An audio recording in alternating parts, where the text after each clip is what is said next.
All right, wow, great turnout. Thank you all for being here today. It's an exciting day for Miami football and Miami athletics and Miami University as well.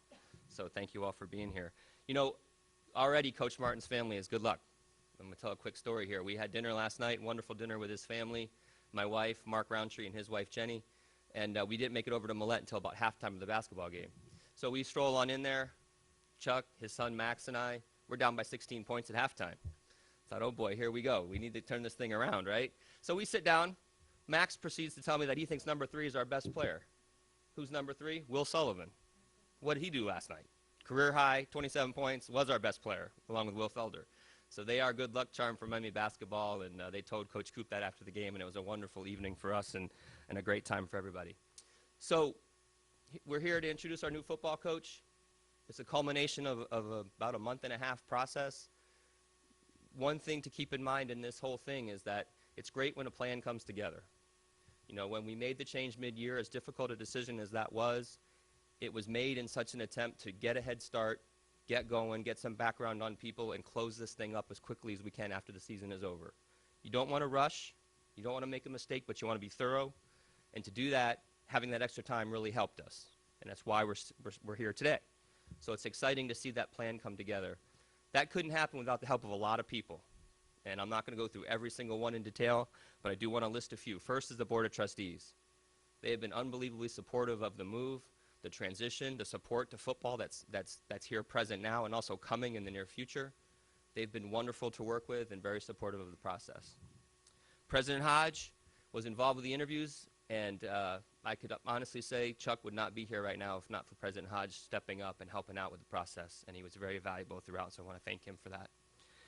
David Kramer, also the university, has done a great job. Robin Parker was unbelievable with contract and dealing with Mark and Jenny Roundtree, and also my wife Katie I'll put into that same group because Mark and I were traveling a lot of interviews, a lot of back coffee shops in small towns, hotel meeting rooms. We were traveling quite a bit, so our wives took care of the families and stuff back here, and so I want to thank them for that. Dave Meyer and Jude, Dave was just up here, Jude Killey, were also involved in the process. I want to thank them.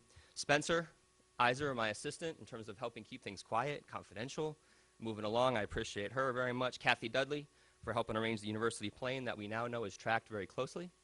And, you know, she helped get that all set up to go pick up the Martin family. I thank her for that because it was last minute. 2 donors, Rick Amos, Rich Chaffetz, were both on the committee to help, and they're in Chicago, and I want to thank them for their time. Todd Turner, search consultant, did a wonderful job, was very valuable throughout the process, and I wouldn't be standing here today this quickly if we didn't have Todd involved. And then I want to thank the Martin family for being here. It's great to have you guys. We have his wife Dulcie, Emma, and Max. They're all here, and I want to welcome. Let's give them a round of applause and welcome them.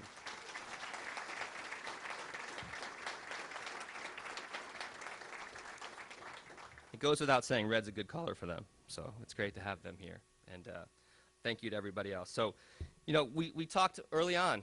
Everyone heard me say it loud and clear what the criteria was. Someone that's been a sitting head coach and someone that's had experience at the Division I level was important as well. Those are the 2 key factors in this process. And I'm happy to report that we found someone that checked all those boxes and then some in terms of the belief in academic mission, the kinds of things they believe in personally, the family situation. It just was perfect from the time I met Chuck the first time. I knew I had someone special in our midst. And when Mark and I left our first meeting with him, we felt really good about where we were and really good that we had just met someone that really espouses the values that we all care about. A couple things I just want to point out. 74-7 in 6 years as the head coach at Grand Valley. That speaks for itself. That's pretty strong leadership as a head coach. More than 2 decades of coaching experience. He's been a coordinator on both sides of the ball. That's a unique thing that I can tell you with a lot of people we talk to that no one else has. Chuck has a very unique experience in that sense that he's called plays on both sides of the ball at a great level of number of years in different places. 7 of the last 13 years, this guy's coached a national championship game. Just think about that for a minute. Think about what we all strive for and how hard it is to get there. Not just once, but to go back again and again. 7 of the last 13 years, this gentleman has coached in a national championship game. That's pretty impressive for us to talk about. And when I look through everything in his resume, he has never failed. And he's probably going to get up here and tell you he failed at something that I don't know about. But cum laude, at college, President Scholar, captain-elect in football, captain in basketball, MVP of their basketball team at Millikan, GTE academic All-American free safety in college. He played or coached on 10 undefeated teams in his time. So it's just a whole series of things that you can tell speak about the level of experience and the kinds of things we were looking for leadership-wise in this position. And I added it up myself. 10 years at Grand Valley, he was 122 and 13. That's both as a head coach and a coordinator and assistant. And 4 years at Notre Dame, 36 and 15. That comes out to 158 and 28. That's a pretty strong number again, and something that certainly got our attention along with everything else. So one last thing to talk about here real quick. Miami, we always talk about love and honor. It's very important. Something that's the core of what we believe in here at this university, this institution. Love is unconditional. Honor stands for high moral standards of behavior. Okay? These are things that are a part of our everyday life here. It's time for all of us involved in this football program, everybody, student athletes, fans, alums, donors, staff, administration, everybody needs to galvanize around this coach and support this program unconditionally and with high moral standards of behavior. It's the time for us to rally and do that now here at Miami. I ask all of you today to do this, your part in getting this program back on track by helping us get back to the code of love and honor and what it entails and what it represents and means. It can happen here at Miami. It's going to happen here at Miami. And with that being said, I'm going to introduce the 36th head coach in the history of Miami football, Chuck Martin.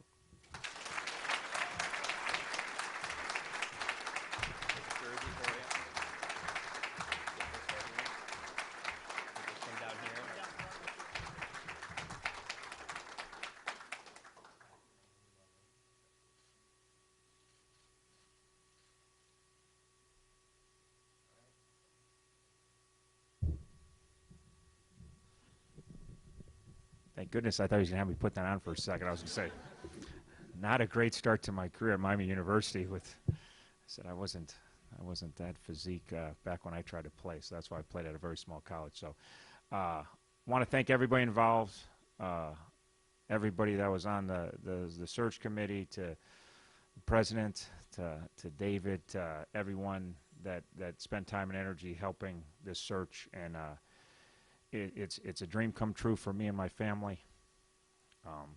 Want to thank my wife, who every time I talk about my wife I get choked up, so I apologize. But everything I've accomplished in my coaching career is directly attributable to the support she's given me every step of the way. And I could go on for hours of everything she's done for me in my career, and the players I've coached and the other coaches and everybody on campus. And I hope and I believe that you've got a great addition, not only to Miami University and me, but the whole community of Oxford. But I can promise you got a great addition in my wife. I can promise you that. I'd like to thank my two kids, who this is a rough profession on kids. It's a really, at times, rough. And my son's my best friend. We do everything together. I love him to death. It's probably even harder on daughters, because Max loves football. I'm not sure Emma loves football. Occasionally she'll tell me she loves football, but she stands by me, and we have our own special relationship. And the move's going to be hard on them because they've really entrenched themselves in the community we're in, but they're fully supportive. They came down these last couple of days to be with me, and I thank them so much.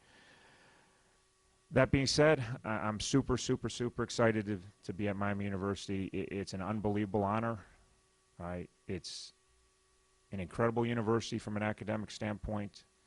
It strives for excellence in everything it does. The reputation speaks for itself. The nice thing for me, as I've told everyone involved, I'm not going to have to go sell the university. I will sell the university, but really a lot of people will be nodding their head as I start to talk about, like, yeah, get onto the football part, because we know Miami University is a special place. It's a special place academically. It's a special community. It's a family community, and it stands for excellence in everything it does. So my job will just be able to sell that we're going to win some football games. And Miami football tradition is coming back to where it's been for many years. When I was growing up as a young coach, my first job was at Wittenberg University, just up the road, and everybody wanted to get to Miami. I mean, it It was a no-brainer. If there was ever an assistant coach or a GA opening, everybody and their cousin wanted to come be part of the football program here and a part of the community. So as you work and you have some successes and you owe a lot of people for your successes, and you get an opportunity, and lo and behold, someday I started off just up the road as my first full-time job, and then you got a chance to be the head football coach at Miami University. You're almost pinching yourself like, is this really an opportunity? And then you think of the cradle of coaches and the people that have come through here. And, you know, I grew up a Southside Irish Catholic, one of the biggest Notre Dame fans. We're all the biggest Notre Dame fans. Anybody's been around an irritating Notre Dame fan knows that. So, but I was one of them growing up, you know, in Era Parsegian, you know. And I know in this state, obviously, Woody Hayes is, you know, the king of the cradle of coaches. And up in Michigan, it's Bo Schembechler's the king of the cradle of coaches. But for us in Notre Dame, it's like Era Parsegian coached, you know. And he was actually, I was getting my hair cut yesterday, and he was actually in the same seat I was the day before, talking about how Miami has to get this one right. We gotta get it back. And just the fact that Era Parsegian is still talking about the job I was getting ready to take kind of sends chills down my spine, that Era Parsegian's talking about the job I'm getting ready to go get. You know, and it's just an awesome opportunity. The outpour from friends when you make a move, you always get that from family and friends, but I've told everyone that I've talked to, it's been amazing the last 12 hours of the people that sent me congratulations, and at the end of every text or every email was, you're at an unbelievably special place, you know. And anytime you make a move, you get the congratulatory, hey, congratulations, what an opportunity. But I've moved a bunch, and I never got, man, you're really going to, and it was every one of them. Every single one of them. Man, you're at an incredible place. Man, you're at a special place. And I knew that going in, but I went to bed last night. That was like extra energy for me, that just like, wow, it's just like no one doesn't see what I was convincing me and my family that this is an incredible opportunity, incredible move. And yeah, we got some work to do, but we've got incredible people here in the university that are going to support us. We know already what David's done in his short time here of getting people really excited and pouring some resources into our football program. And we're going to do everything we can in our power to bring in the right people that fit what Miami University is all about, from an academic standard to social standard to obviously the long-term football tradition and success at Miami. And it will be an easy sell. It'll be an easy sell. And we're going to bring the right people in, and we're going to roll up our sleeves, and we're going to have a blue-collar mentality. I know sometimes this university, people don't think of it as a blue-collar place, but we're going to have a blue-collar football team. And we're going to roll our sleeves up, and we're going to out-prepare, and we're going to outwork people, and we're going to do it the right way, and we're not going to cut corners, and we're going to build something. We're going to build it to last. And it's going to last well beyond a lot of the people that are sitting in this room. A lot of us might have moved on to other careers or retired, but we're going to build it so strong and build it the right way that it's going to last for a long time, and something that we all can be proud of. And it'll be an honor, and it'll be honored for me every single day that I step on this campus and have an opportunity to lead the program and just be part of this community and be part of this family. So thank you very much.